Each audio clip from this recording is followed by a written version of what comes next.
Assalamualaikum warahmatullahi wabarakatuh. Bismillahirrahmanirrahim.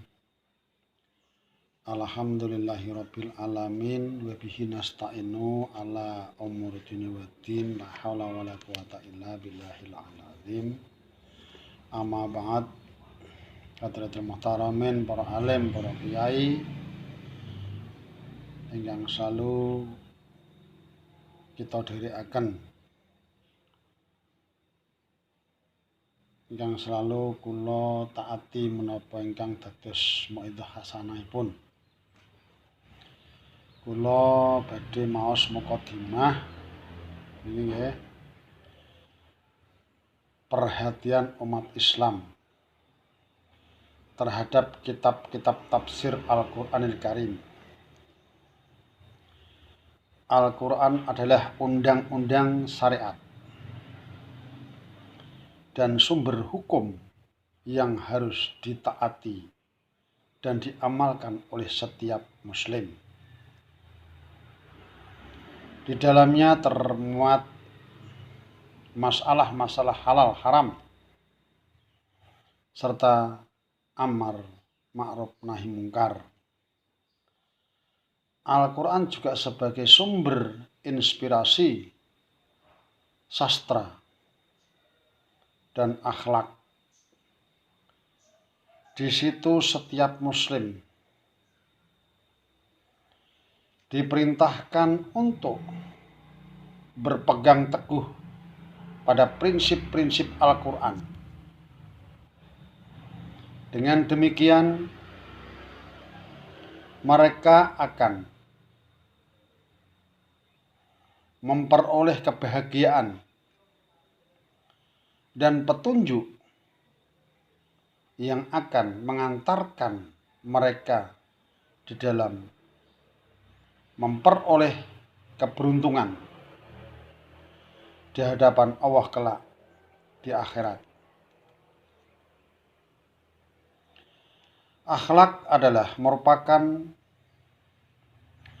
perubahan keadaan masyarakat selama umat Islam bersedia melaksanakan prinsip-prinsipnya dan tidak keluar dari garis yang telah ditentukan oleh Al-Quran. Satu hal yang dapat membantu pengalaman pengertian yang dikandung di dalam Al-Quran adalah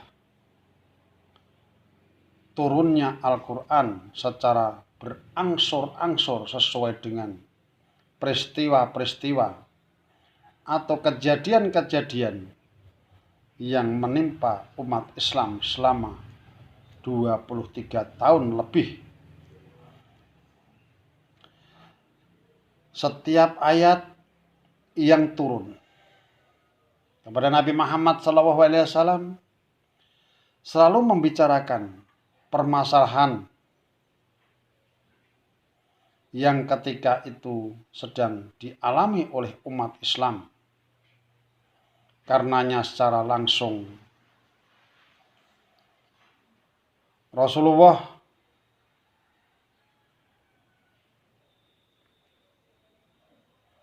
dan para sahabat dapat mempelajari makna yang dikandungnya.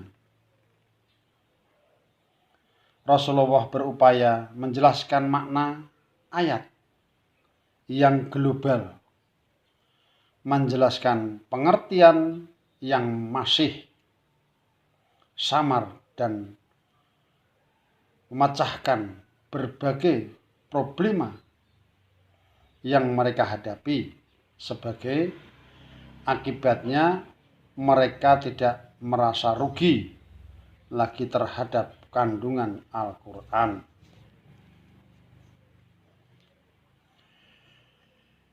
Ketika Rasulullah SAW benar-benar berfungsi sebagai seorang penyuluh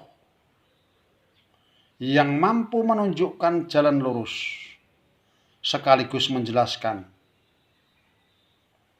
pengertian-pengertian agama yang sulit dicerna oleh para sahabat. Rasulullah SAW juga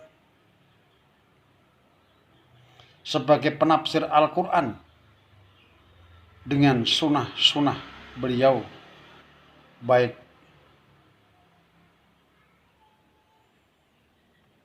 kauli maupun fi'il.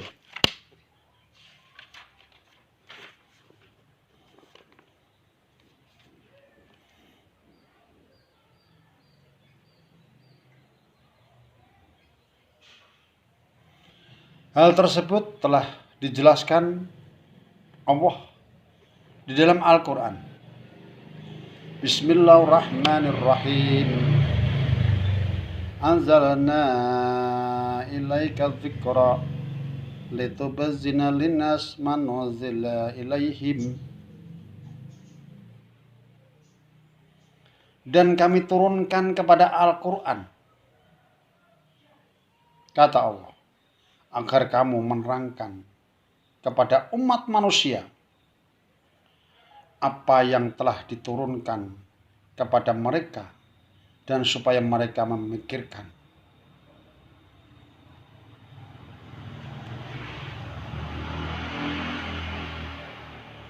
Demikian perjalanan Rasulullah SAW yang seterusnya, untuk seterusnya hingga wafat. Memang tidak mengherankan jika para sahabat dapat memahami Al-Quran secara mudah karena mereka selalu kembali rujuk kepada Rasulullah SAW.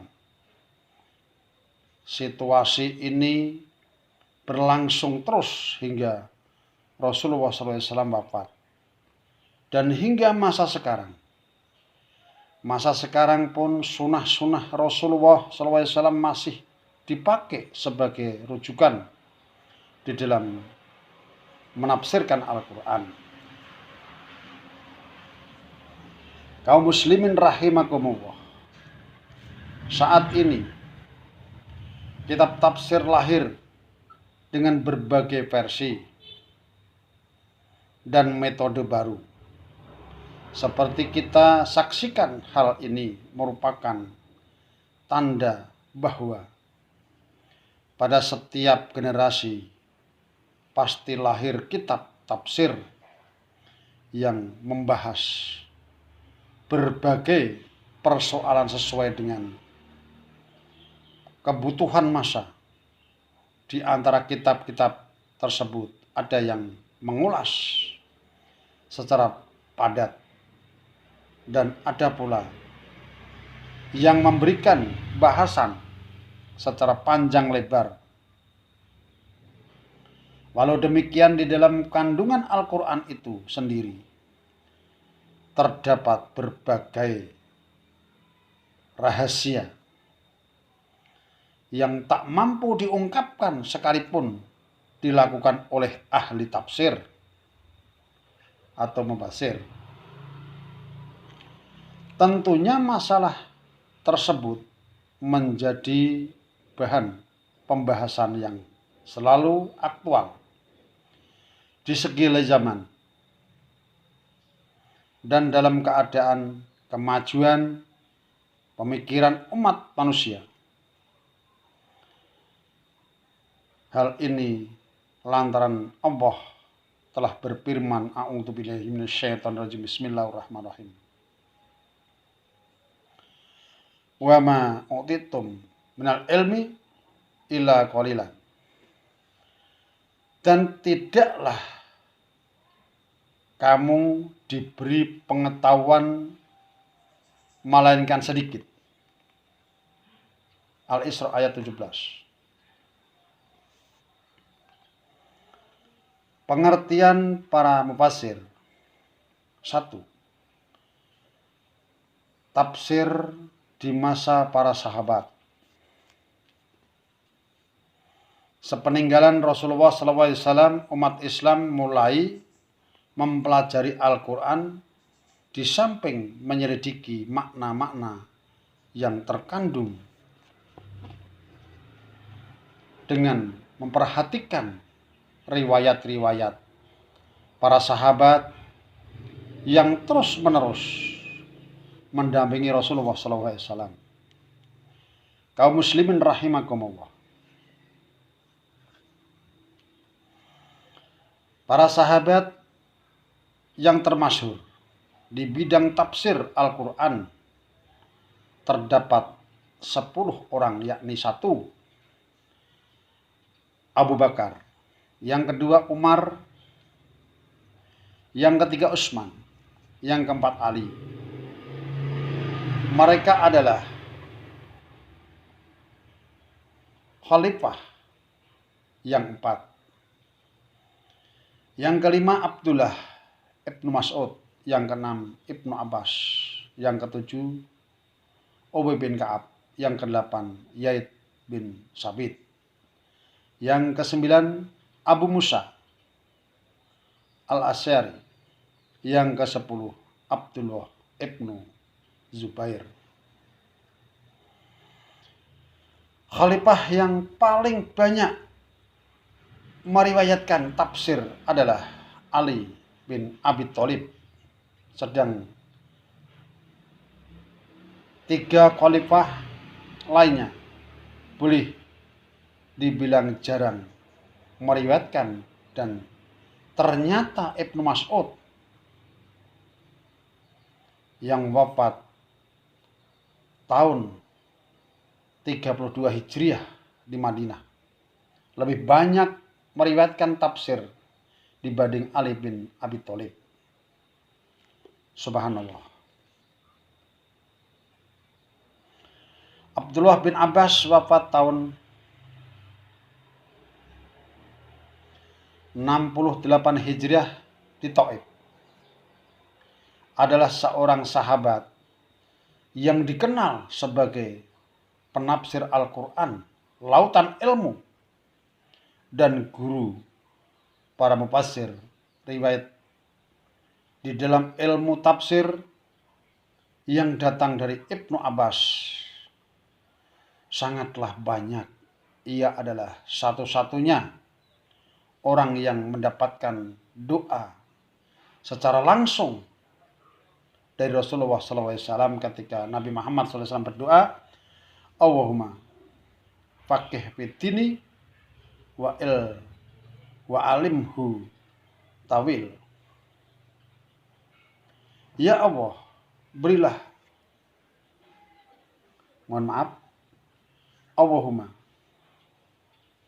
faqih fid-dini wa alimhu tawil. Ya Allah, berilah dia, Ibnu Abbas, pengertian di bidang ilmu agama, dan berilah dia ilmu di bidang takwil. Kaum muslimin rahimakumullah. Penyusun kitab Qasbus Zunun mengatakan, jalur-jalur periwayatan yang paling dianggap sah dari Abdullah Ibnu Abbas adalah 1. Jalur Ali bin Abi Thalib.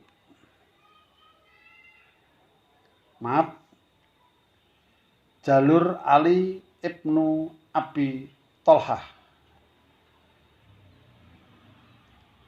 Al-Hasim, wafat tahun 143 Hijriah. Dari jalur ini Imam Al-Bukhari berpegang di dalam kitab sahihnya. Yang kedua, jalur Qasis Ibnu Muslim Al-Kufi, wafat tahun 120 Hijriah, dari Atta Ibnu As-Sabit. Yang ketiga, jalur Ibnu Ishaq penyusun kitab As-Sirah. Yang keempat, jalur Abu Nasr Muhammad ibnu As-Sa'id Al-Qalbi, wafat tahun 143 Hijriah.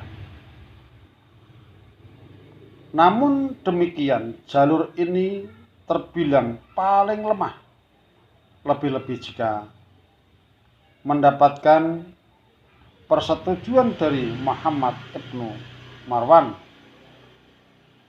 As-Sudi As-Saghir, wafat tahun 186 Hijriah. Kaum muslimin rahimakumullah, juga telah diterbitkan sebuah tafsir yang dihubungkan dengan Abdullah ibnu Abbas yang diriwayatkan oleh Faruzaid, pengarang Kamus Al-Muhit. Kitab tafsir tersebut diberi titel Tanwirul Mikbas atau Mim Tafsir Ibnu Abbas. Diriwayatkan dari Ubay bin Ka'ab, wafat tahun 20 Hijriah, sebuah tafsir besar yang kemudian periwayatannya diambil oleh Abu Ja'far Ar-Razi dari Rabi ibnu Anas dari Abil Aliyah. Ubay bin Ka'ab adalah sahabat Rasulullah SAW yang paling hafal Al-Quran dan dikenal sebagai Raja Qiraat. Subhanallah. Zaid bin Sabit Al-Ansari, wafat tahun 45 Hijriah, adalah salah seorang sahabat yang menulis wahyu. Ia termasuk orang pertama penghimpun Al-Quran di masa Khalifah Abu Bakar. Kemudian diangkat sebagai ketua panitia penulisan Al-Quran di dalam satu mushaf di masa Khalifah Utsman. Subhanallah. Kaum muslimin rahimakumullah, Abu Musa Al-Sa'ari, Abu Musa Al-Asy'ari, nama aslinya adalah Abdullah ibnu Qais Al-Qusairi, wafat tahun 44 Hijriah. Tafsir di masa para tabi'in yang ahli di bidang tafsir ialah 1.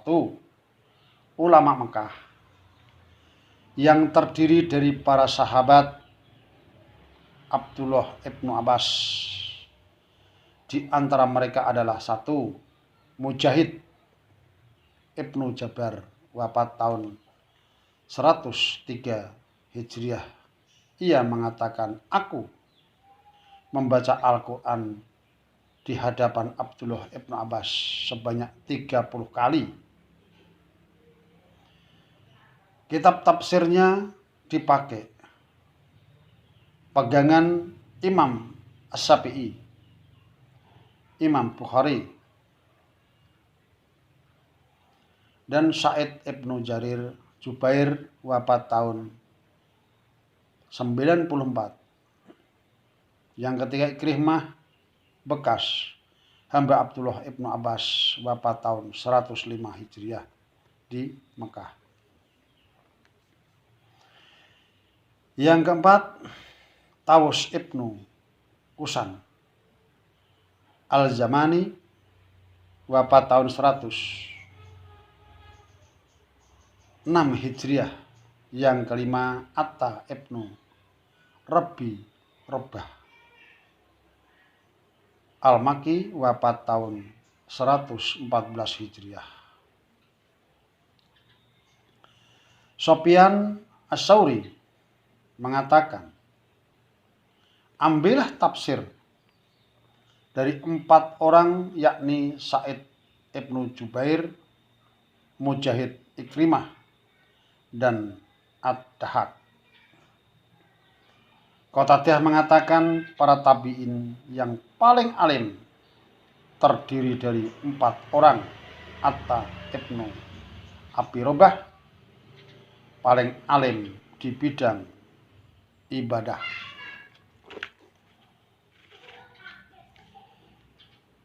Sa'id Ibnu Jubair paling alim di bidang Al-Quran. Ikrimah paling alim di bidang biografi. Dan Hasan Al-Basri paling alim di bidang halal dan haram. Seterusnya ulama Kufah terdiri dari para sahabat Abdullah Ibnu Mas'ud, di antara mereka adalah 1 Alqamah Ibnu Qais wafat tahun 102 Hijriah. Yang kedua, Al-Aswad Ibnu Yaid atau Yazid wafat tahun 75 Hijriah. Yang ketiga, Ibrahim An-Nakhai